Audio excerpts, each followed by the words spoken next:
The attachment to Quincy was not altogether sentimental or wholly sympathetic.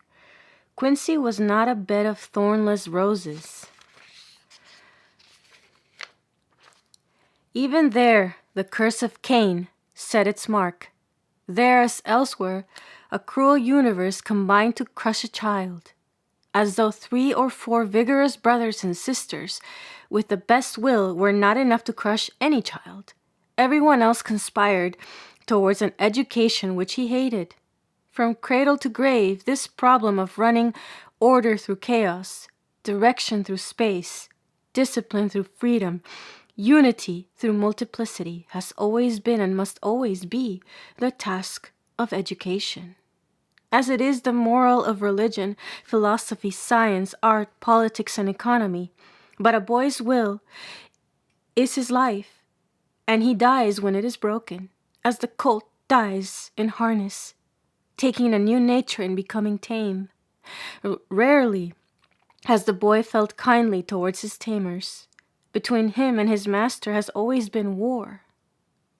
Henry Adams never knew a boy of his generation to like a master, and the task of remaining on friendly terms with one's own family in such a relation was never easy. All the more singular it seemed afterwards to him that his first serious contact with the President should have been a struggle of will, in which the old man almost necessarily defeated the boy. But instead of leaving, as usual in such defeats, a lifelong sting, left rather an impression of as fair treatment as could be expected from a natural enemy. The boy met seldom with such restraint. He could not have been much more than 6 years old at the time, 7 at the utmost, and his mother had taken him to Quincy for a long stay with the President during summer.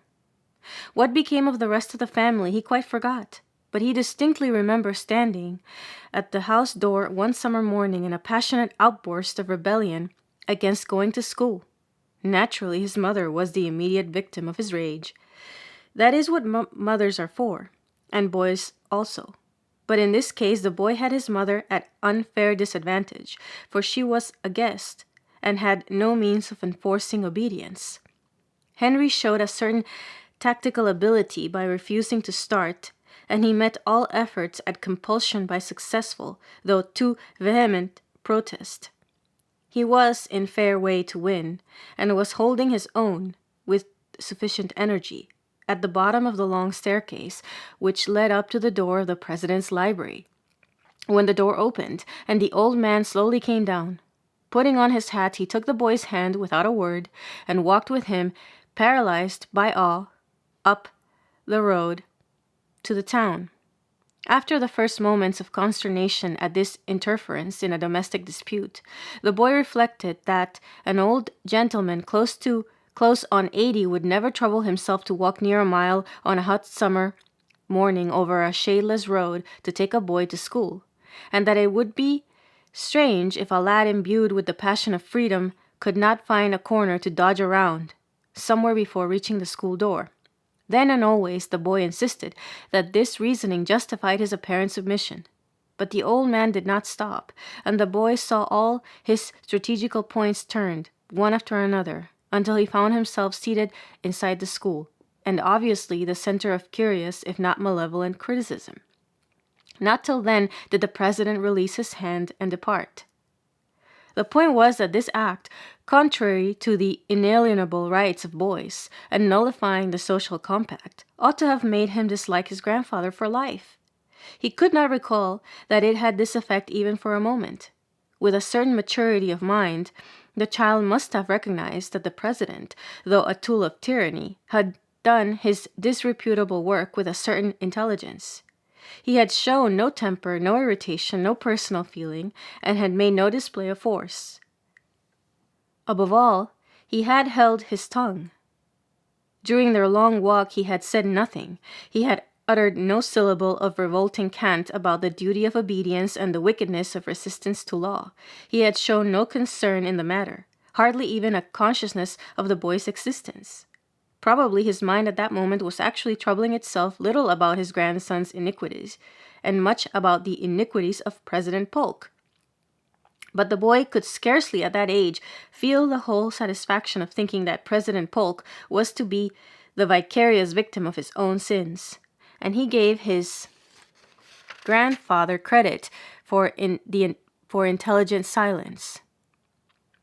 For this forbearance he felt instinctive respect.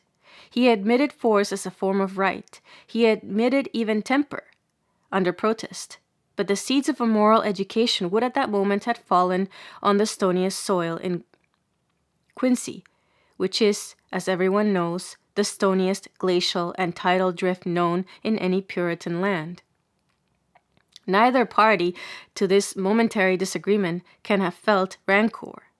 For during these 3 or 4 summers, the old president's relations with the boy were friendly and almost intimate. Whether his older brothers and sisters were still more favored, he failed to remember. But he was himself admitted to a sort of familiarity which, when in his turn he had reached old age, rather shocked him, for it must have sometimes tried the president's patience. He hung about the library, handled the books, deranged the papers, ransacked the drawers, searched the old purses and pocketbooks for foreign coins, drew the sword cane, snapped the traveling pistols, upset everything in the corners, and penetrated the president's dressing closet, where a row of tumblers, inverted on the shelf, covered caterpillars which were supposed to become moths or butterflies, but never did. The madam bore with fortitude the loss of the tumblers which her husband purloined for these hatcheries, but she made protest when he carried off her best cut-glass bowls to plant with acorns or peach stones that he might see the roots grow, but which, she said, he commonly forgot like the caterpillars.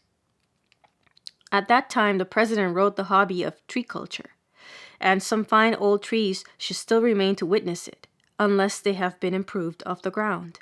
But this was a restless mind, and although he took his hobby seriously and would have been annoyed had his grandchild asked whether he was bored like an English duke, he probably cared more for the processes than for the results, so that his grandson was saddened by the sight and smell of peaches and pears, the best of their kind, which he brought up from the garden to rot on his shelves for seed. With the inherited virtues of his Puritan ancestors, the little boy Henry conscientiously brought up to him in his study the finest peaches he found in the garden, and ate only the less perfect. Naturally, he ate more by way of compensation, but the act showed that he bore no grudge.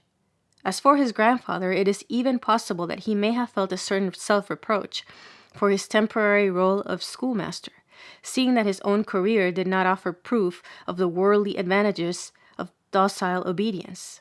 For there still exists somewhere a little volume of critically edited nursery rhymes with the boy's name, in full, written in the president's trembling hand, on the flyleaf. Of course, there was also the Bible, given to each child at birth, with a proper inscription in the president's hand, on the flyleaf, while their grandfather Brooks supplied the silver mugs. So many Bibles and silver mugs had to be supplied that a new house or cottage was built to hold them. It was on the hill, 5 minutes' walk above the old house, with a far view eastward over Quincy Bay and northward over Boston. Till his 12th year, the child passed his summers there, and his pleasures of childhood mostly centered in it. Of education he had as yet little to complain. Country schools were not very serious. Nothing stuck to the mind except home impressions, and the sharpest were those of kindred children. But as influences that warped a mind, none compared with the mere effect of the back of the president's bald head as he sat in his pew on Sundays, in line with that of President Quincy, who, though some 10 years younger, seemed to children about the same age. Before railway entered the New England town, every parish church showed half a dozen of these leading citizens, with gray hair, who sat on the main aisle in the best pews, and had sat there or in some equivalent dignity since the time of St. Augustine, if not since the glacial epoch. It was unusual for boys to sit behind a president grandfather and to read over his head the tablet in memory of a president great-grandfather who had pledged his life, his fortune, and his sacred honor to secure the independence of his country, and so forth. But boys naturally supposed, without much reasoning, that other boys had the equivalent of president grandfathers, and that churches would always go on, with the bald-headed leading citizens on the main aisle, and presidents or their equivalents on the walls. The Irish gardener once said to the child, "You'll be thinking you'll be president too."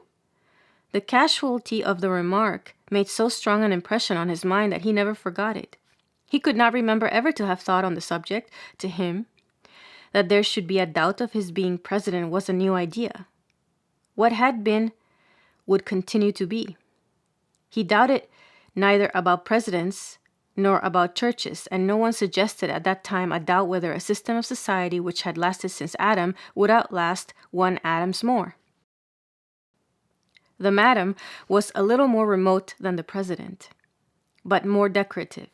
She stayed much in her own room with the Dutch tiles, looking out on her garden with the box walks, and seemed a fragile creature to a boy who sometimes brought her a note or a message, and took distinct pleasure in looking at her delicate face under what seemed to him very becoming caps. He liked her refined figure, her gentle voice and manner, her vague effect of not belonging there, but to Washington or to Europe, like her furniture and writing desk with little glass doors above and little 18th century volumes in old binding, labeled Peregrine Pickle or Tom Jones or Hannah More. Try as she might, the madam could never be Bostonian, and it was her cross in life, but to the boy it was her charm. Even at that age he felt drawn to it. The madam's life had been in truth far from Boston. She was born in London in 1775, daughter of Joshua Johnson, an American merchant, brother of Governor Thomas Johnson of Maryland, and Catherine Nuth, of an English family in London.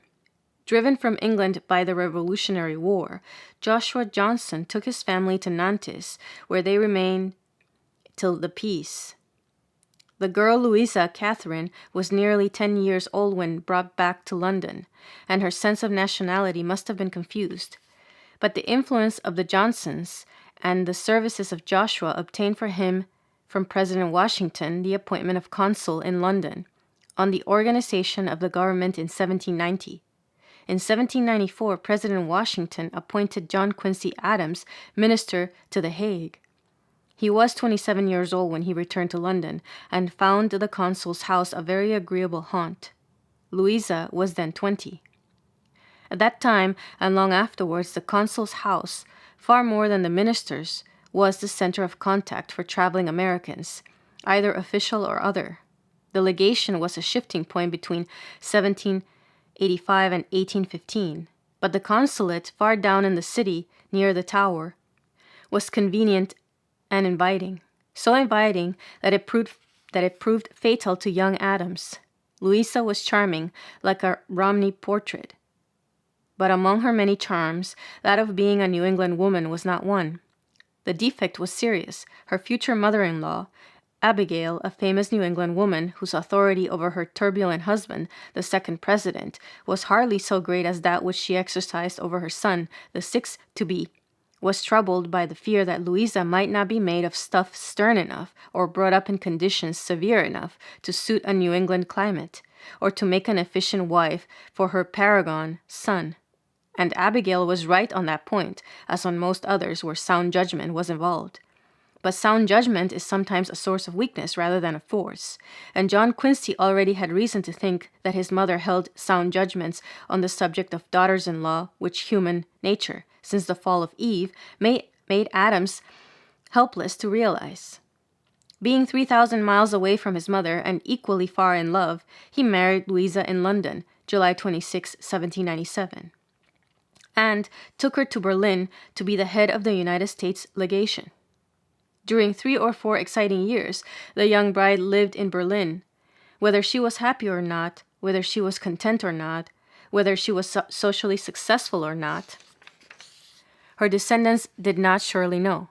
But in any case, she could by no chance have become educated there for a life in Quincy or Boston. In 1801, the overthrow of the Federalist Party drove her and her husband to America. and she became at last a member of the Quincy household. But by that time, her children needed all her attention, and she remained there with occasional winters in Boston and Washington till 1809. Her husband was made senator in 1803, and in 1809 was appointed minister to Russia.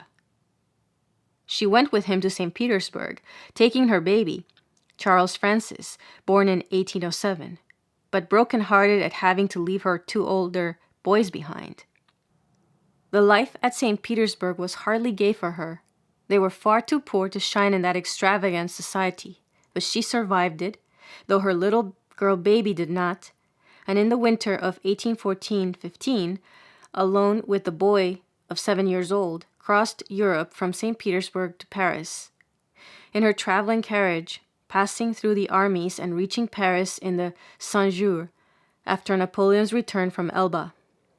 Her husband next went to England as minister, and she was for 2 years at the court of the regent. In 1817, her husband came home to be Secretary of State, and she lived for 8 years in F Street, doing her work of entertainer for President Monroe's administration. Next, she lived 4 miserable years in the White House.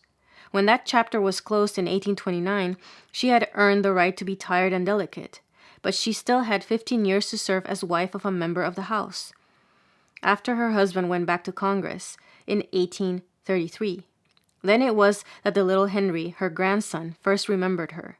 From 1843 to 1848, sitting in her paneled room at breakfast with her heavy silver teapot and sugar bowl and cream jug, which still exists somewhere as an heirloom of the modern safety vault. By that time she was 70 years old or more, and thoroughly weary of being beaten about a stormy world. To the boy, she seemed singularly peaceful, a vision of silver gray, presiding over her old president and her Queen Anne mahogany, an exotic like her Sevres china, an object of deference to everyone, and of great affection to her son Charles, but hardly more Bostonian than she had been 50 years before, on her wedding day, in the shadow of the Tower of London. Such a figure was even less fitted than that of her old husband, the president, to impress on a boy's mind the standards of the coming century. She was, Louis says, like the furniture. The boy knew nothing of her interior life, which had been, as the venerable Abigail, long since at peace, foresaw, one of severe stress and little pure satisfaction. He never dreamed that from her might come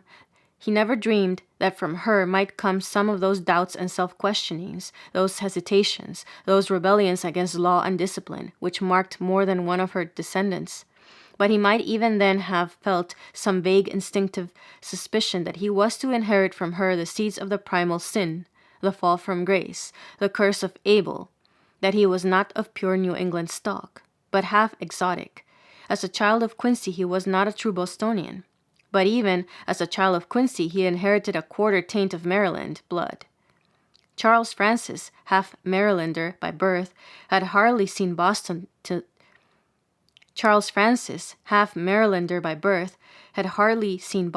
he was 10 years old, when his parents left him there at school in 1817, and he never forgot the experience. He was to be nearly as old as his mother had been in 1845, before he quite accepted Boston, or Boston quite accepted him. A boy who began his education in these surroundings, with physical strength inferior to that of his brothers, and with a certain delicacy of mind and bone, ought rightly to have felt at home in the 18th century, and should, in proper self-respect, have rebelled against the standards of the 19th. The atmosphere of his first 10 years must have been very like that of his grandfather at the same age, from 1767 till 1776, barring the Battle of Bunker Hill. And even as late as 1846, the Battle of Bunker Hill remained actual. The tone of Boston society was colonial.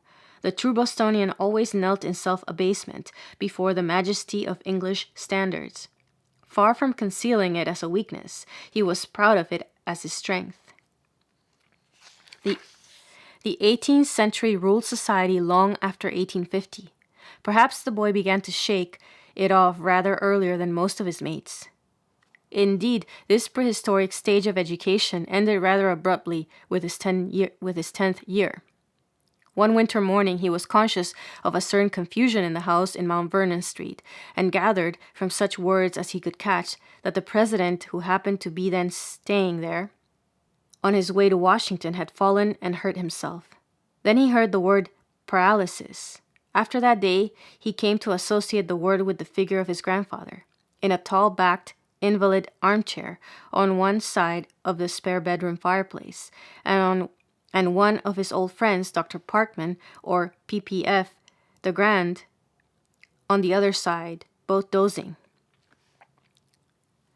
The end of this first, or ancestral and revolutionary, chapter came on February 21st, 1848, and the month of February brought life and death as a family habit, when the 18th century as an actual and living companion vanished. If the scene on the floor of the House, when the old president fell, struck the still simple-minded American public with a sensation unusually dramatic, its effect on a 10-year-old boy, whose boy life was fading away with the life of his grandfather, could not be slight. One had to pay for revolutionary patriots, grandfathers and grandmothers, presidents, diplomats, Queen Anne mahogany, and Louis XVI chairs, as well as for Stuart portraits. Such things warp young life. Americans commonly believed that they ruined it, and perhaps the practical common sense of the American mind judged right. Many a boy might be ruined by much less than the emotions of the funeral service in the Quincy church, with its surroundings of national respect and family pride. By another dramatic chance, it happened that the clergyman of the parish, Dr. Lunt, was an unusual pulpit orator, the ideal of a somewhat austere intellectual type, such as the school of Buckminster and Channing inherited from the old congregational clergy. His extraordinarily refined appearance, his dignity of manner, his deeply cadenced voice, his remarkable English, and his fine appreciation gave to the funeral service a character that left an overwhelming impression on the boy's mind. He was to see many great functions, funerals, and festivals in afterlife, till his only thought was to see no more. But he never again witnessed anything nearly so impressive to him as the last services at Quincy over the body of one president and the ashes of another.